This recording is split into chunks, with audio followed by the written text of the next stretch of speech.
Hi, my name's Barbie Broadus. I am an RPCV. I served in Mali from 95 to 97. My village was in the Kuchiala region.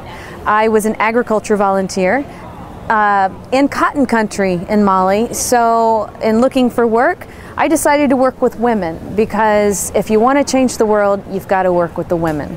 I was a volunteer in cotton country. I was in agriculture, but they didn't want to do agriculture. They wanted to grow cotton because it's a cash crop. So working with women, what we did was we had women in development fairs, and I would bring these women who lived far out in the bush, not your women, the women that you know who have the money and the wife of the chief or whatever, but we got these women, representatives from all these villages out in the bush, and we brought them in, paid pennies to bring them in, and then we would teach them. We had these different people who could specialize in things, and we taught these women about harvesting cashews, which are kind of dangerous and you got to do it right, and about kiniaji, life water, and all these little segments of development, you know, sort of the world of development in that part of the world. And because it's an oral culture, they don't have a written language, they would each create a song about what they learned, and then they would teach each other songs of all the things that they learned during that week, and the women would memorize those songs. Then this one woman from this one village would go back to her village, and she would sing the songs of all the things she learned about in our Women in Development fairs, and teach other women, hundreds of other women, about life water, how to save their children from dying of lack of water, and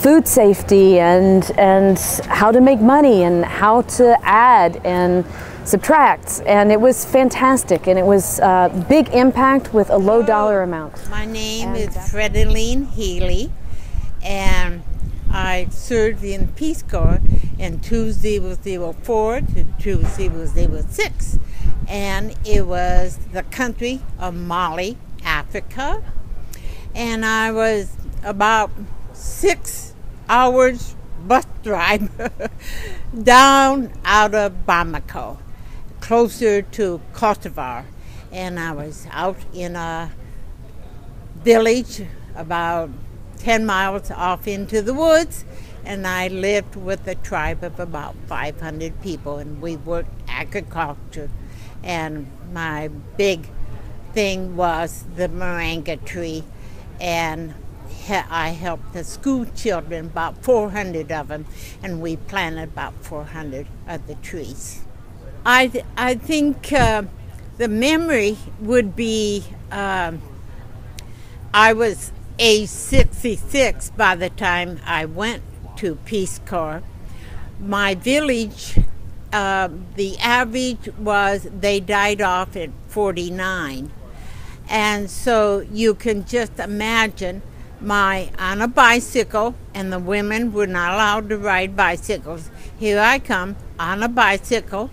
I'm 66 years old. I've got bleached blonde hair, and I'm old as sin. And the little kid just met me, and then they screamed. It was like a ghost had arrived. And I had 2 years to prove I wasn't a ghost.